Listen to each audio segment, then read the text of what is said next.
Hey, what's going on, everybody? Welcome to the Hollywood MMA Show and your MMA Show news. And this is the Lounging with Legends series.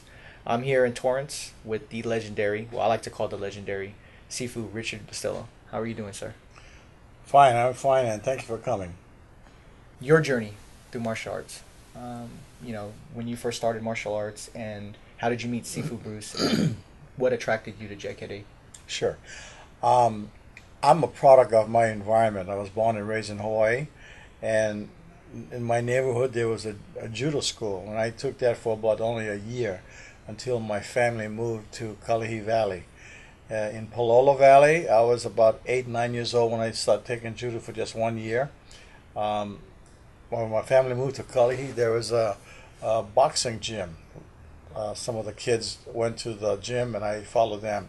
So 10 years old to about 13, I used to box amateur BD, what they call BD boxing. And at 14, my family got a home in Waipahu. My cousins in Waipahu were taking Kaja Kempo. It was the Kempo Karate Club of Waipahu, and the style was Kaja Kempo. So from 14 to when I finished high school, I was practicing Kaja Kempo. After high school, I came to California for my college, and I looked for or searched for a martial arts school. There wasn't anything compared to what we were practicing, so I boxed again in Los Angeles for Gordon Shaw's boxing gym, amateur boxing, until I was 24. I supported Ed Parker's first international karate tournament in Long Beach. My Hawaiian friends and I went to support Ed Parker. And I've seen Kung Fu, Karate, Kempo, Judo, Aikido exhibitions.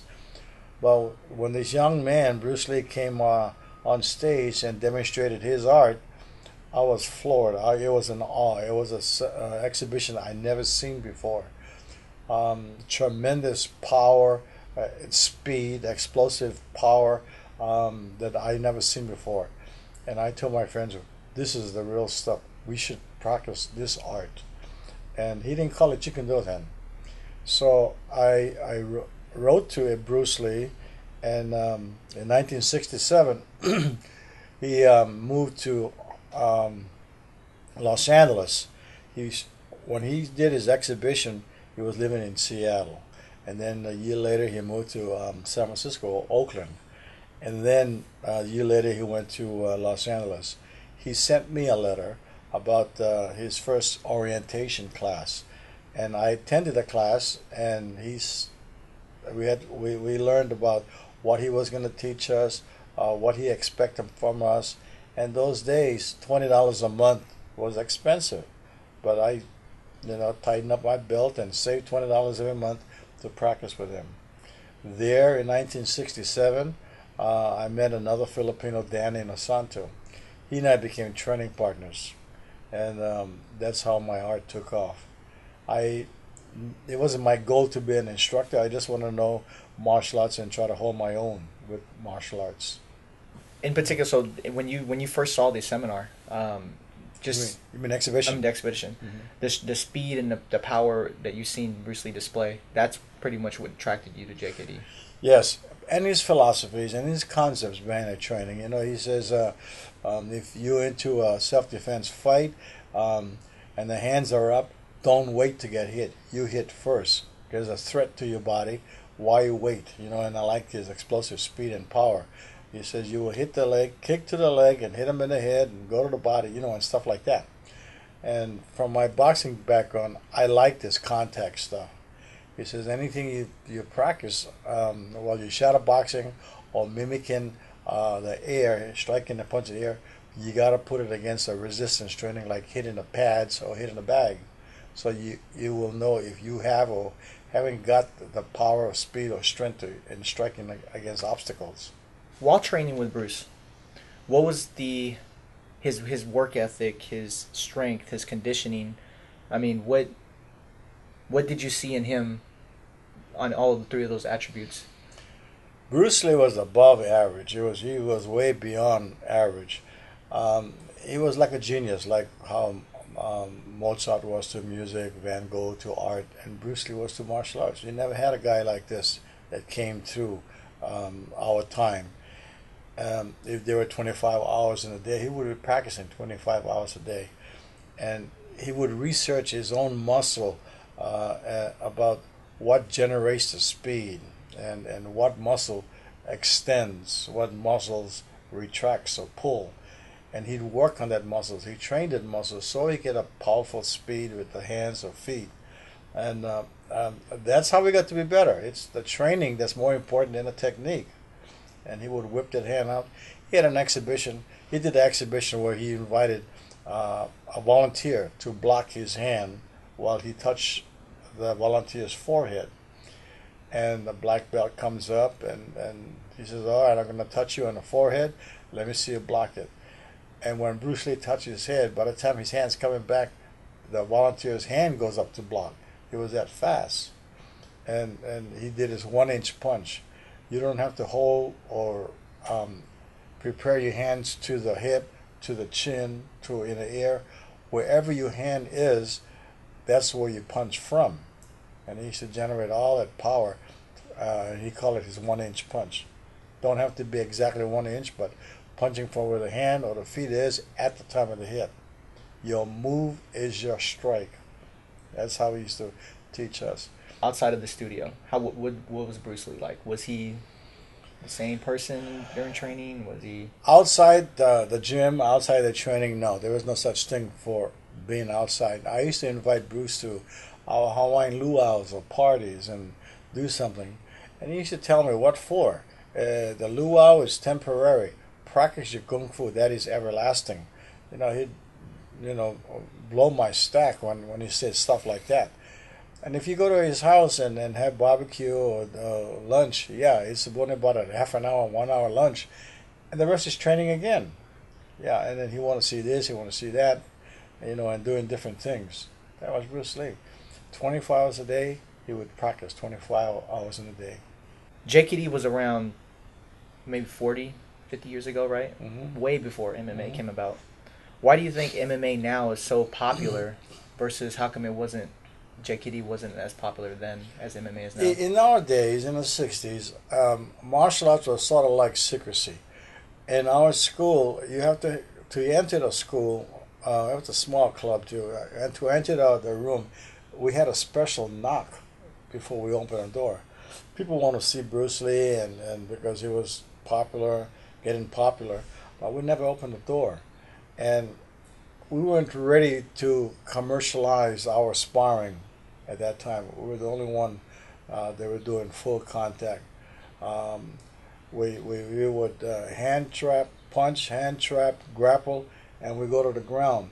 But when we went to the ground, I remember just doing one submission. We never rolled around like we did today. One submission should end it. Like one kick or one punch should end it. Bruce Lee believed a fight should not last more than 15 seconds. If it goes more than that, 1 minute, that becomes a sport now, slipping, bobbing, weaving, and moving around. He says, you're going to go in, you're going to stop the aggression and win 15 seconds. And that's how we train here. But today it changed to the MMA because martial arts evolved. And that's a good thing with mixed martial arts because now the people who do nice kung fu movements, they're going to find out that in practicality, it's not functional in a fight. You got those guys who are good kickers. They go against a boxer. A boxer who knows kicking range start knocking guys out who know how to kick because the kickers don't know how to defend against the punchers. And sometimes the kicker understands boxing. They can't come out ahead because they understand how to defend the punches and get the kicks in. So now it becomes the individual. Jeet Kune Do is not a style, a method, or a system. It's an individual's own personal way of martial arts fighting. So you have your own Jeet Kune Do. He has his. I have mine. That's why when you see Mr. Inosano, you see me, the late Larry Hotso, the late Ted Wong, we're all different. And that's Jeet Kune Do. You got to find what best fits you. My favorite analogy of Jeet Kune Do is everybody have their own penmanship. Everybody have their own distinct signature. Everybody's signature is different from the other. So martial arts, Jeet Kune Do, everybody have their own way of combat. That's Jeet Kune Do. That's why mixed martial arts is good. It proves what works and what don't work. There was also a quote. I know Dana White even said it. He said, hands down, Bruce Lee was the father of MMA, Grandfather. grandfather of MMA. But there was also Jean LaBelle. Jean LaBelle is the most wickedest man on earth, and he was fighting against a boxer when he was a judoka. He go against the bear in the exhibition, so he was the one that was open. But at that time, the public or the community, martial arts community, wasn't ready for Jean LaBelle. Bruce Lee got involved because people liked his movies. He was a good star. He was a superstar, and you see what he was doing as far as martial arts concerned. They evolved to him, and had Gene been a movie superstar, he would have changed it way back then. And this was in the early '60s. The ultimate question: If Bruce Lee was alive today, and let's say we took Bruce Lee not as like if he was born then, but let's say if he was born in this era, where do you think he would be in MMA? If he was now living in this era, he would be the best. He would be a champion. Why? Because his diet is training every day, and if he had competed, he would be on top. Do you think he would have competed in like UFC and World Series? Well, see, I don't know if he would have the same attitude today like he did then. Then he says, competition, tournaments, you're fighting for the rules, regulations, judges, and the referee and stuff like that. But today's, it changes a little bit in the MMA cage, where you go in there and they close the door, and then, it's a survival thing. He would excel. He would excel because there's tremendous power and speed. He would adapt to the change also, because he's always one to change with time. But it'd be interesting how he would fight against today's fighter. I would see him winning. He's so powerful. So people have to run from him. He'll pressure you, and you won't see the round kick, side kick. You won't see the hammer fist, and stuff like that. Right. Coming. And once he got you, he know how to pressure you. He know how to stay on top of you, and he's a finisher. Okay. So everybody, you heard it. Bruce Lee will be a champion even if he was in this era. I know there's a big debate about it, but you heard it first. I'm almost certain, because he can't lose. He will have sleepless night if he lose at anything. He will come back. If he lose, he'll come back and he studied and trained and studied again, research, and he'll come back at you. Yeah, that's how good he is. I'm not being prejudiced because I know the man, but in my heart, he'll be on top. And yeah, there's always a chance that somebody, have a lucky shot on him. But he will be on top. He'll come back he'll come back, find a way. He'll find a way. He will find a way. That's him. He gets frustrated sometimes when certain things don't go right. And insistently he'll train that one way or solve the problem. Whether it be a faster hands or a faster kick or stronger this or more sensitivity on the energy, yeah, he'll find a way. That's him. He's a genius. I mean, what can I say? Look at Mozart. Those guys, when they play music, they develop it further. They're geniuses now when it comes to music.